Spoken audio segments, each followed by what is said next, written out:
Fala galera, beleza? TM News na área, TM News com muita informação para a gente falar hoje aqui de Vasco, falar mais uma vez de tudo que está acontecendo no Vascão. Mas antes da gente começar, eu peço para você que deixa o like, solta o dedo no like, aqui ó, aqui embaixo, solta o dedo no like e se inscreve no canal. Bora bater os 10 mil inscritos? Eu conto com você, porque sem você o canal não é nada. Então vem, deixa o like, se inscreve no canal e vamos falar de Vasco. Estamos nos recuperando ainda daquela eliminação na Copa do Brasil, porém, um cenário positivo eu já começo a ver.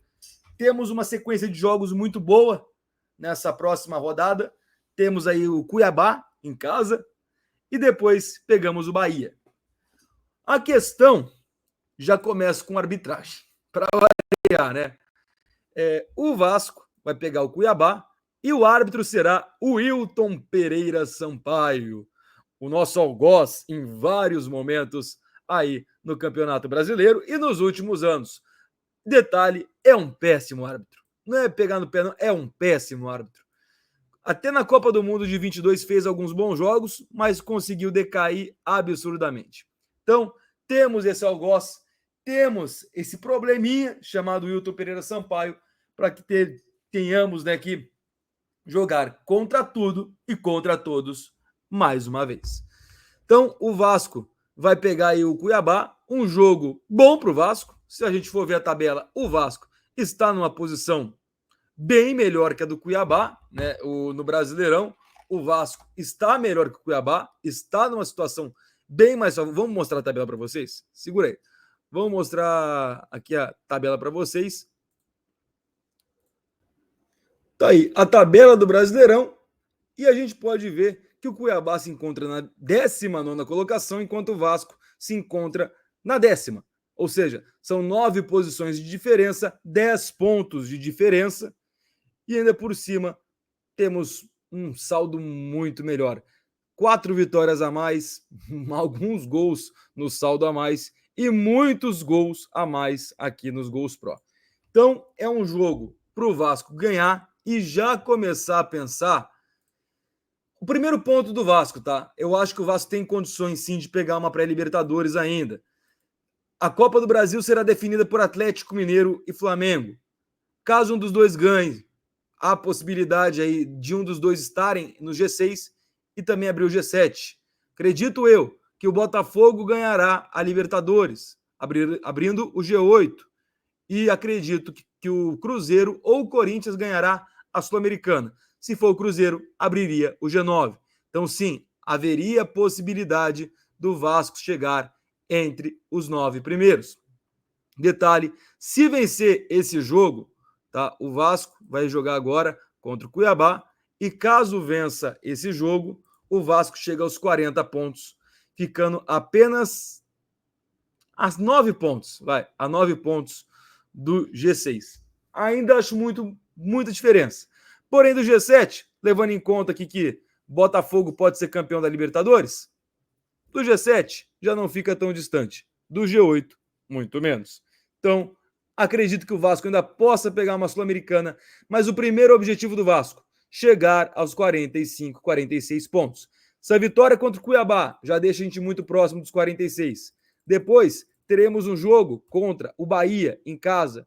Um jogo que eu acho que a gente pode ganhar, tá? É um jogo que eu acho que dá para ganhar e vencendo por 1-0, a gente já vai aos 43. Depois pegamos o Botafogo no Newton Santos, um estádio que a gente tem um bom retrospecto, mas sejamos realistas, acho que vai dar um empate. 34ª rodada, aí eu acho que a gente vai dar uma vacilada, vai perder. Aqui eu acho que dá para empatar pelo menos, apesar de ser um jogo direto. Contra o Corinthians, também acredito num empate.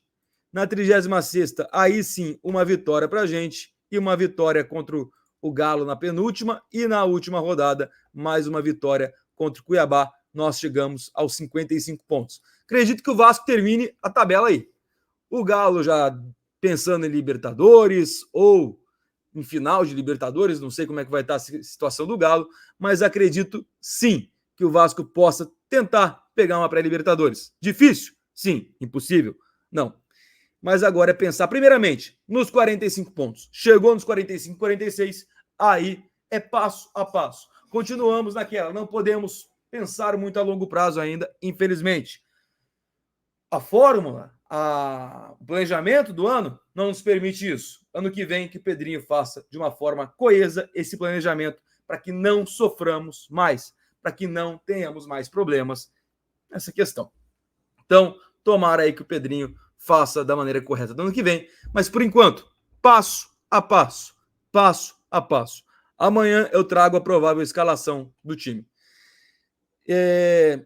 Detalhe, tá? Esse jogo contra o Cuiabá é um jogo atrasado da 19ª rodada, então ainda temos mais 2 jogos contra o Cuiabá. Até por isso eu acho que a gente pode tranquilamente sair do rebaixamento. Não menosprezando o Cuiabá, mas a sequência do Cuiabá desde a saída do Daverson é muito ruim. Outra coisa, muito importante, Jair pode ser relacionado e talvez até ganhar alguns minutos nessa partida. A ideia é que ele ganhasse alguns minutos contra o Galo, só que as situações do jogo, as circunstâncias que o jogo se apresentou, ele não pôde entrar.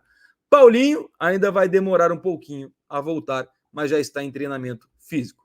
Vasco e Bahia, árbitro definido, Rafael Claus. Se vencer o jogo contra o Cuiabá e o jogo contra o Bahia, chegamos aos 43 pontos, vamos ficar tranquilos nessa questão e depois enfrentamos o Botafogo, provavelmente no Newton Santos, ainda não está definido o estádio, mas deve ser lá onde vencemos o próprio Botafogo por 4-2 e vencemos o Fluminense por 2-0. O retrospecto do Vasco no Newton Santos ou no famoso Engenhão é, assim, um retrospecto positivo.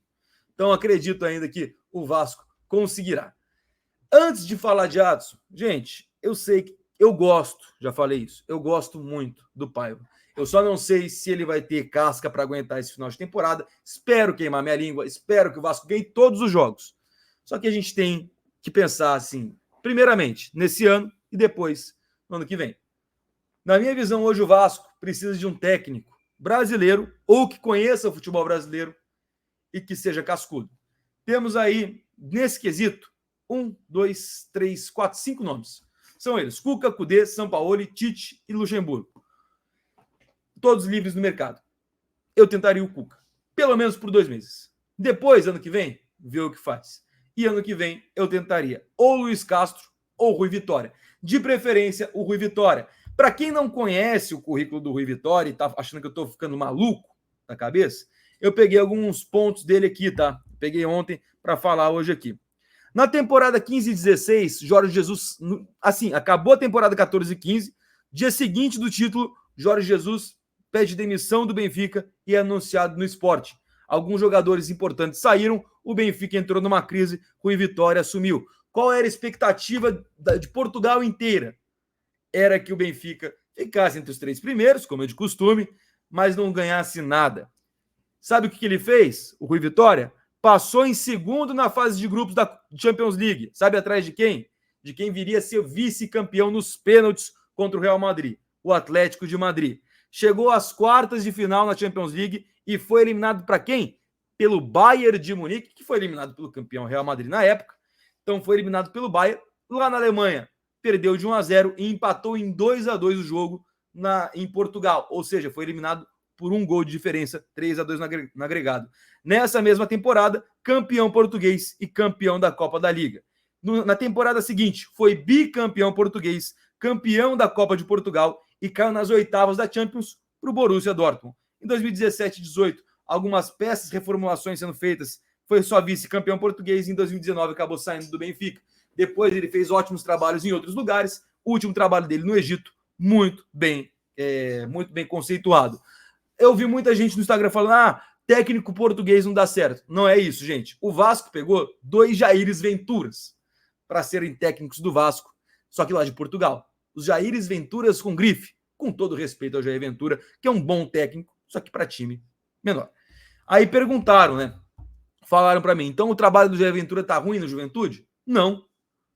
Para um time do tamanho do Juventude, tá excelente. Aí eu pergunto para você: você quer se comparar ao Juventude ou você quer se comparar ao Palmeiras, ao Flamengo, ao Botafogo, ao São Paulo, ao Cruzeiro? Eu quero me comparar para cima, não para baixo. Então não vou olhar para o Juventude. E quero trazer um técnico bom.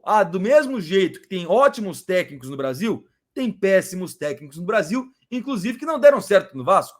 Não é porque um não deu certo que dois não deram certo. Por exemplo, Maurício Barbieri, que todos vão ser ruins no Vasco.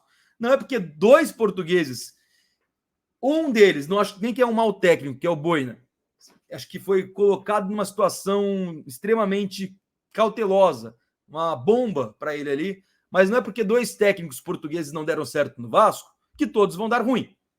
E o Rui Vitória, com o currículo dele, coisa que o Boina não tem e que o Sapinto muito menos, o Rui Vitória é bicampeão português, o Rui Vitória treinou seleção, o Rui Vitória jogou Champions League indo muito bem, ou seja, ele tem um currículo bom em um momento de muita crise no Benfica. Logicamente, crise do Benfica é diferente da crise hoje no Vasco, mas é um cara que eu vejo com capacidades para assumir o Vasco no ano que vem. Então, Pedrinho, vai atrás do cara, Pedrinho. Felipe, ô Santana, que para mim também tem que ser demitido, mas vai atrás do cara, olha com carinho, veja esse nome e vamos tentar buscar alguma coisa.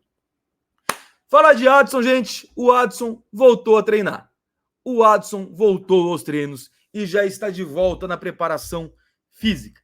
Perguntei para uma pessoa do scout do Vasco e ela me disse que a evolução do Adson está evoluindo muito e está surpreendendo a todos. E ele ainda me disse que há sim a possibilidade dele voltar a jogar esse ano. Porém, ainda são mínimas. A evolução surpreende sim, porém ainda estão tomando cautela para que ele não tenha que fazer uma nova cirurgia, para que essa lesão seja totalmente curada. Depois da eliminação na Copa do Brasil, eles até pensam em preservar um pouco mais o Adson, mas o próprio jogador já mostrou muita vontade de voltar a atuar com a camisa do Vasco. Então, sim, há a possibilidade do Adson voltar a jogar ainda nessa temporada. É um momento de cautela com o jogador, com a saúde física do jogador. Porém, há sim a possibilidade. Eu espero que sim. Depois que o Adson saiu, o Vasco decaiu muito no nível técnico e de qualidade de futebol. Precisamos do Adson ainda hoje. E ano que vem, caso o Orelhano não seja vendido, imagine, Adson e Orelhano. Seria sensacional. Eu falei na live de ontem um pouquinho sobre isso, sobre o que tinha que ser feito com o Orelhano, pegar um pouco mais no pé. Depois, dá uma olhada na live de ontem, que a gente falou muito sobre isso. Galerinha, muito obrigado. Mais um vídeo para conta. Hoje, 6h30, estou de volta com mais TM News. Então já deixa o like, se inscreve no canal. E hoje, 6h30 da tarde, estamos de volta com mais TM News. E eu te espero aqui. Até hoje. Até daqui a pouco.